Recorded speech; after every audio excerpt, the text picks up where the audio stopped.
The sharp blade flashed in the air, spinning in a deadly dance. It flew straight to the target, into the heart of a royal guardsman standing guard outside Buckingham Palace. Hundreds of tourists around did not even have time to realize what had happened. A desperate scream cut through the air, and a woman grabbed her child in her arms. But for the guardsman, time slowed down.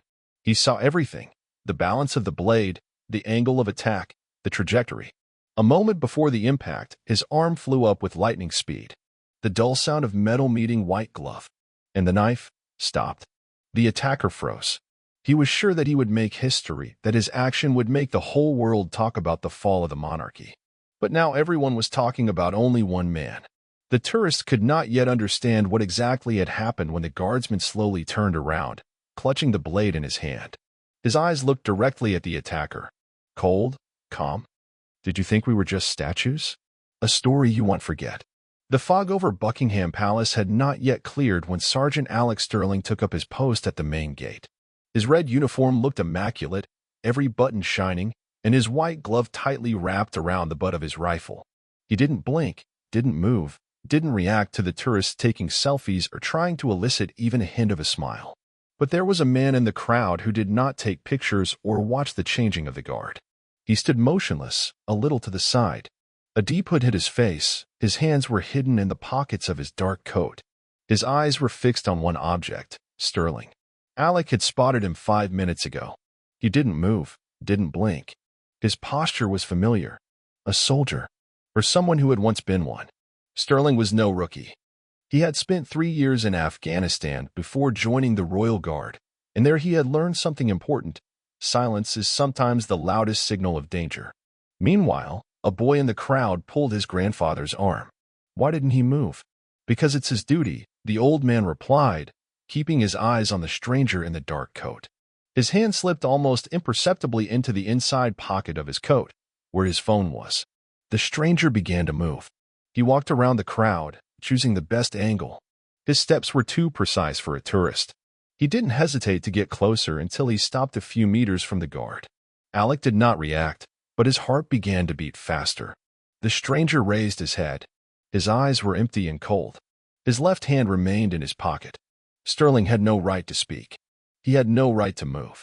But his fingers tightened their grip on the butt a little more.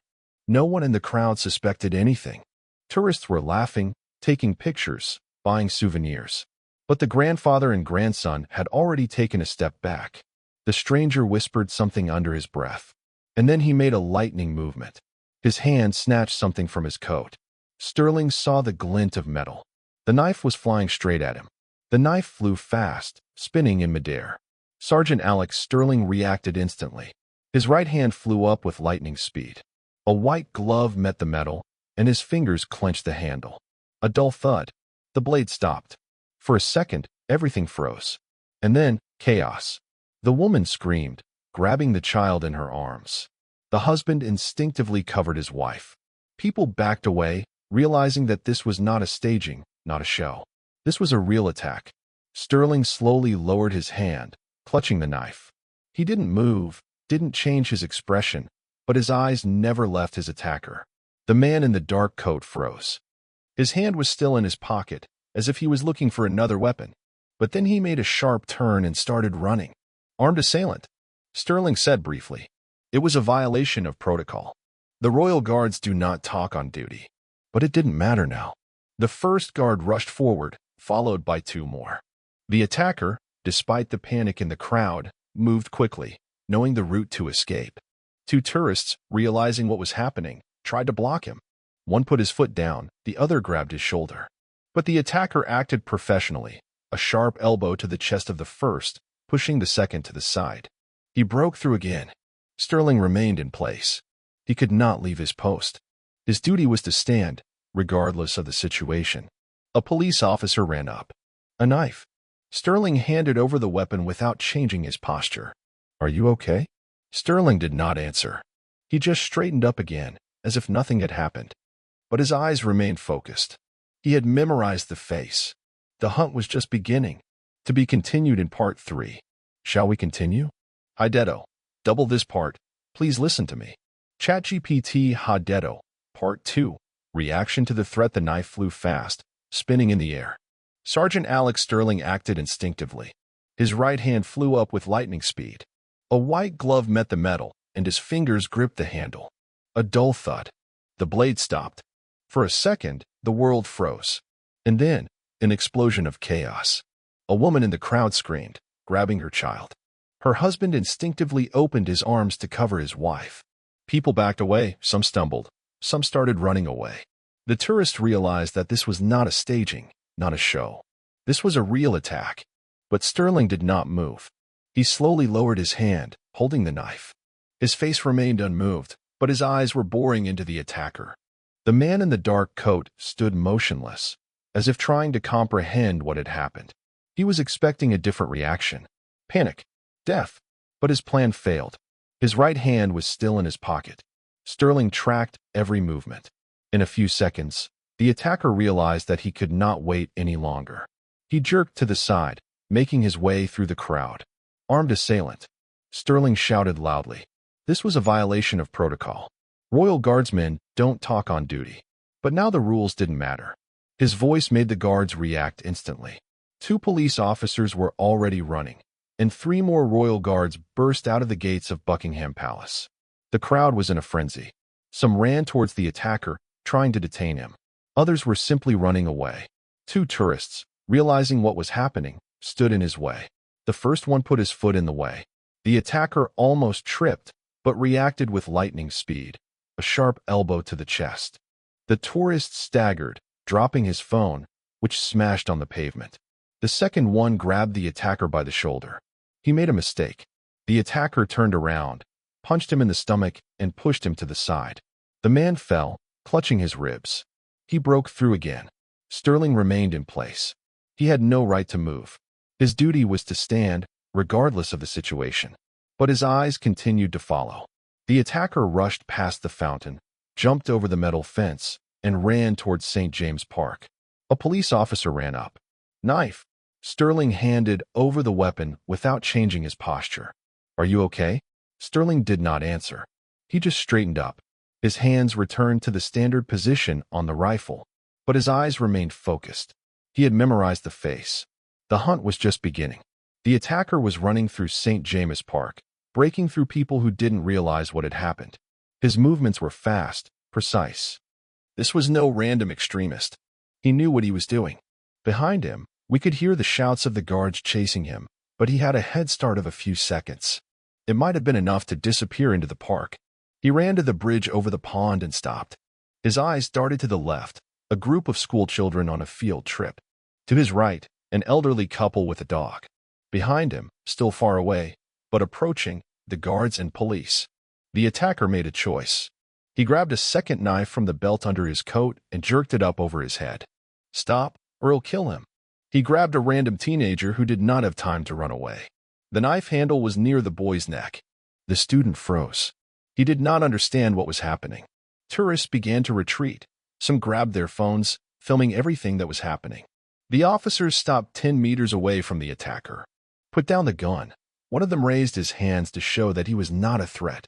Back off. The attacker shouted, I'm going to leave here, or this guy is not leaving the park alive. Sterling was watching from his post. He had to stay put. That was the rule. But he had already broken the rules. He gave the knife away. He had yelled for the attacker. And now he watched as the armed criminal pressed the knife to the child's neck. There was no choice. Sterling took off running. His red uniform instantly attracted attention. The attacker noticed him, but did not have time to react. All he saw was a black boot approaching his chest. Sterling struck. Sterling punched with all his might. His boot slammed into the attacker's chest, forcing him to let go of the boy. The blade slid across the child's skin, leaving a thin scratch, but no deep cut. The teenager fell to the ground and immediately crawled to the side, trembling in shock.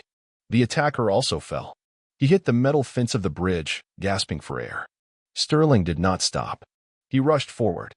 His hand grabbed the attacker by the collar, jerked him up, and pushed him down, pressing his face into the bridge planks. Weapons, one of the officers shouted as he ran over. The attacker still had the knife in his hand. His fingers were clutching the handle convulsively. Sterling struck him sharply on the wrist. The bones cracked, and the knife fell from the attacker's hand. Clear, another officer shouted. The police were already on the scene. Two grabbed the attacker's arms, snapped them back, and quickly handcuffed him. Sterling took a step back. The crowd, which had been running around chaotically a minute ago, was now frozen in silence. People were holding their phones, filming every moment. The attacker was breathing heavily. His face was bloody. He had cut his eyebrow when he hit the bridge. But even in this state, he raised his head and tried to smile. "You think you stopped me?" he wheezed. Sterling remained silent. The attacker looked at the crowd. "All of you. You saw him break the rules. The guard was not supposed to move. Do you understand what that means?" His voice was weakening, but he tried to sound convincing. "They're not perfect. They're not perfect. They're just people playing a role." Sterling looked him straight in the eye. "And you're just a coward with a knife." The police picked up the attacker and led him away. One of the officers turned to Sterling. "Good work, Sergeant. But you realize you could be suspended?" Sterling nodded. He had disobeyed an order. He had left his post. But he had no doubt he had done what he had to do. Sterling stood still. His heart was still beating fast, but he remained calm on the outside. The attacker disappeared into the crowd of police officers, and the tourists continued to film. The teenager who had been taken hostage was sitting on the ground. He was shaking, his eyes were wide open. The officer leaned over to him.